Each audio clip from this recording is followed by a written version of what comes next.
Pessoal, não há quem na minha época de criança, ali por volta de 86, ali quando eu tinha uns 7 anos de idade, 86, 87, esse final, essa segunda metade dos anos 80, ali começo dos anos 90, que não assistia na televisão He-Man e os Mestres do Universo. E depois teve até o desenho da irmã do He-Man, da She-Ra, tinha especiais de Natal, essas coisas todas da época. Então não há quem ali da minha geração que não assistia He-Man. Era um dos desenhos mais assistidos na época, né? Bom, e o He-Man, ele já mostrava umas coisas bem interessantes ali. Primeiro, ele era uma animação, né, um desenho que agradava aos pais, porque todo o final dele havia ali uma frase, uma lição de moral, né? Sabe, era tipo uma fábula que no final da fábula vem a lição de moral. Era bem o espírito da época, né? Nessa época a gente ainda tinha educação moral e cívica nas escolas. Né? E era como uma fábula. As fábulas sempre têm, né, no finalzinho delas essa, essa moral, né, da fábula, né? Eu sou professor, né? Sei disso, né? A gente trabalha com as crianças, sempre tem. E o He-Man tinha isso. Então, se a sua mãe estivesse passando na frente da televisão, seu pai, pegasse aquele finalzinho com aquela fábula, já se transformava no desenho predileto da família, né? Bom, o He-Man basicamente a história segue ali uma história bem normal de super-herói, é um super-herói ali que protege o planeta Eterno contra os ataques do esqueleto, que é o vilão. Tem algumas coisas assim bem sem sentido, como por exemplo o He-Man é um príncipe, né? E aí ele se transforma no He-Man, que é um cara muito forte, mas ele guarda esse segredo com uma identidade secreta. O que não tem propósito nenhum, porque se você pegar, por exemplo, o Homem-Aranha, tem um propósito de ter uma identidade secreta, porque a identidade secreta serve para proteger a identidade civil dele, porque ele é só um fotógrafo, uma pessoa que não tem muitos recursos e ele não tem como se proteger a família dele de ataques de possíveis vilões, né? Mas já, por exemplo, o Homem de Ferro não usa identidade secreta, porque ele já é milionário, ele já é alvo, né, desses vilões, sendo ou não o Homem de Ferro. E no caso do He-Man, ele é o príncipe, né? Então ele já é alvo do esqueleto, ele já é o principal alvo do esqueleto, sendo ou não o He-Man. Daria até mais uma segurança para ele se o esqueleto soubesse que ele é o He-Man, porque até talvez ele ia pensar muito mais em atacar ele, porque saberia que ele é o He-Man. Então não tem sentido, é só aquela questão de entrar ali no espírito da época, né? Se o Homem-Aranha tinha identidade secreta, o Superman tem, o He-Man também tem que ter, apesar de não fazer sentido nenhum, né? E ele só fica mais moreninho, né? Quando ele se transforma no He-Man, parece só que ele foi pra praia, né? Só e voltou da praia depois, é a única coisa que acontece, ele fica musculoso. Bom, mas fora essa questão que, que é só uma questão engraçada mesmo do, do desenho, estreou agora, né, no Netflix, He-Man A Revolução, que é uma continuação de He-Man Salvando a Eternia. Eu não gravei nenhum vídeo sobre He-Man Salvando a Eternia, mas eu escrevi um texto, depois eu linko ele aqui na descrição.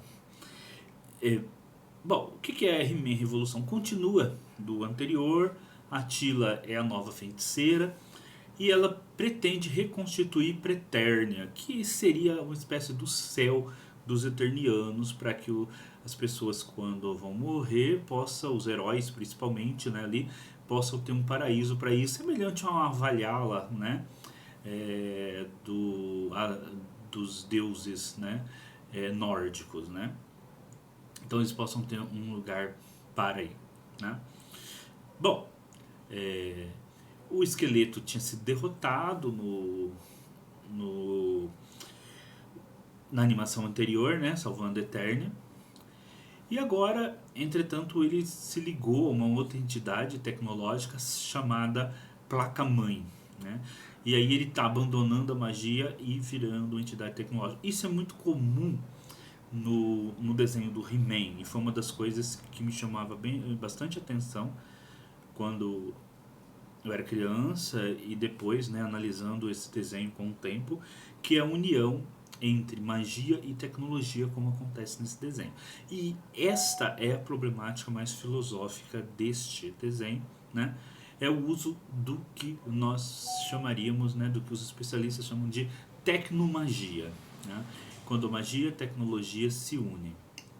Há ali a ideia de uma disputa, né, entre a tecnologia e o Hordak, que a gente conhece, quem assistiu o desenho na década de 80 conhece, por ser o inimigo da She-Ra, né? Depois, como foram estruturando as histórias, o Hordak ficou uma espécie de superior e quem treinou o esqueleto, né? Mas primeiro a gente conheceu ele como inimigo da She-Ra. Ele prefere a ciência, enquanto o esqueleto sempre preferiu a magia. E aí o Hordak envia essa placa-mãe porque ele quer conquistar a Eterna, ele quer conquistar o castelo de Grayskull, e porque ele vê na magia do castelo de Grayskull a principal oposição à conquista da Horda, né? Que tem um outro mestre além do Hordak para ali conquistar, para ali dominar essa parte ali do universo, já que a Horda, né, é um império em expansão, é um império galáctico em expansão, e aí está a questão da ficção científica, mas se depara com esse planeta onde eles utilizam magia, mas também utilizam tecnologia, e ali mostra, né, como que utiliza tecnologia também. O rei, o pai do He-Man, ali está logo no começo, né, eu vou evitar dar maiores spoilers, né, mas logo no começo ali, no começo do primeiro episódio, né, ele já falece e vai ter uma questão de sucessão. E nessa sucessão, né, aparece também ali o Kandor, o que seria o tio do He-Man, tá? Olha, a forma com que acontece essa sucessão ali no começo, e quando vocês assistirem, gente, é uma forma assim só de desenho mesmo, né?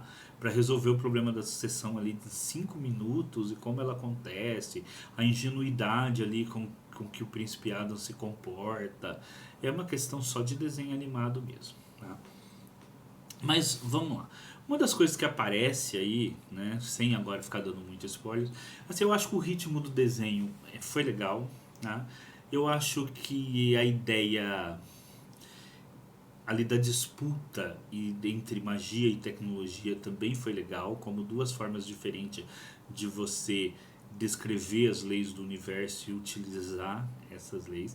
Também foi interessante quanto apresentado ali no desenho, né? Eu não gostei muito do design do esqueleto, achei que ficou muito feio e achei que não ficou legal, tá? Mas assim, essa história é mais centrada no He-Man do que a primeira animação, Salvando a Eterna, que foi mais centrado na Teela. Mas aí eu não tenho nada contrário sobre isso, até porque eu acho que o desenho se chama-se Mestres do Universo, né? Mas como o desenho da década de 80 era muito centrado só no He-Man, aquele da década de 90 em que era ficção científica pura, que o He-Man tinha um rabo de cavalo e lutava no espaço, também era centrado no He-Man. O do início dos anos 2000, que tinha mais um estilo anime, mais um estilo assim de fantasia, Caverna do Dragão, essas coisas, né? Também era centrada no He-Man. Queriam agora que também esses novos fossem centrados num He-Man só. Mas como é Mestres do Universo, eu até acho que há a possibilidade aí de você fazer arcos de histórias, outros arcos centrados em outros personagens, que não só o He-Man, né? Mas, assim, principalmente o fã antigo, ele olha, ele quer ver o He-Man, o He-Man, o He-Man. Eu acho até que poderia fazer algumas animações centradas em outros, inclusive os personagens de segundo escalão. Há ali o Stratos, né, daquele povo pássaro, a Waria, tinha uma série de personagens ali que eu acho que renderiam também algumas histórias que fossem concentradas neles, né? Contando as histórias desses personagens de segundo escalão, poderia inclusive gerar a possibilidade de uma ampliação desse universo da animação, né? Bom, aí nada. Mas em um determinado momento do desenho eles citam as três leis, uma das três leis de Clarke. Para quem não conhece, Arthur C. Clarke é um dos maiores escritores de ficção científica, tá? O filme 2001, Uma Odisseia no Espaço, é baseado num conto dele, tá? Que depois ele retorna esse conto e após o filme escreve junto com o filme a obra 2001. Ele também escreveu Rama e diversas outras das grandes obras de ficção científica que a gente tem ali na segunda metade do século XX. Ele foi um grande autor de ficção científica. E assim como o Asimov tinha as 3 leis da robótica, ele também construiu as 3 leis de Clarke, que são as seguintes. Primeira lei: quando um cientista distinto e experiente diz que algo é possível, é quase certeza que tem razão. Mas quando ele diz que algo não é possível, é quase certeza que ele está enganado. 2. O único caminho para desvendar os limites possíveis é aventurar-se um pouco além dele, adentrando o impossível.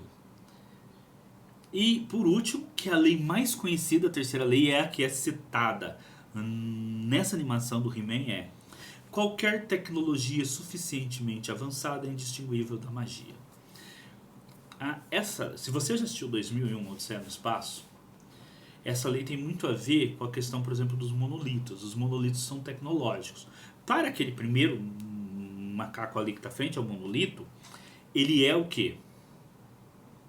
O que ele é? Ele é magia, porque ele não entende. Até para o ser humano ali do século XX, depois mesmo no final, o contato do astronauta com aquela entidade é quase um ser mágico, porque ele não entende.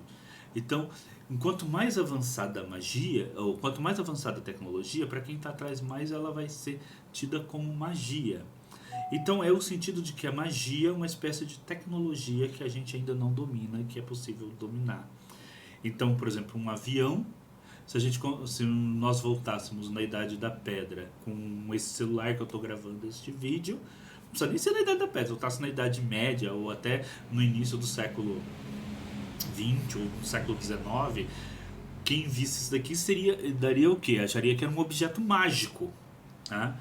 Então essa lei é apresentada lá, justamente para falar o quê? Que a magia é só uma tecnologia que ainda não foi atingido. Tá? Então essa discussão, e aqui vindo para o ideal desse canal, que é a discussão da filosofia, né? Tanto é que esse vídeo está no nosso quadro de filosofia pop, a discutir filosofia nos objetos culturais, filmes, né, e séries, animações, né, pops. O que você tem aqui, né, de discussão é justamente esse limite da magia e da tecnologia. Até onde tecnologia e magia podem se confundir, são a mesma coisa, são formas diferentes de você descrever o universo, né? E naquele sentido bem hortiano da filosofia, né, são ferramentas diferentes de você descrever o universo e que você pode utilizar de acordo com o que você deseja naquele momento. Tá? Então é bastante interessante essa discussão que é feita nesta animação e como a tecnologia ali é apresentada, né? Tanto a tecnologia como pode ser benéfica, como pode ser maléfica, se utilizada por impérios conquistadores e maléficos. Tá? Eu gostei muito desse segundo bloco de episódios, né, dessa segunda animação, a Revolução.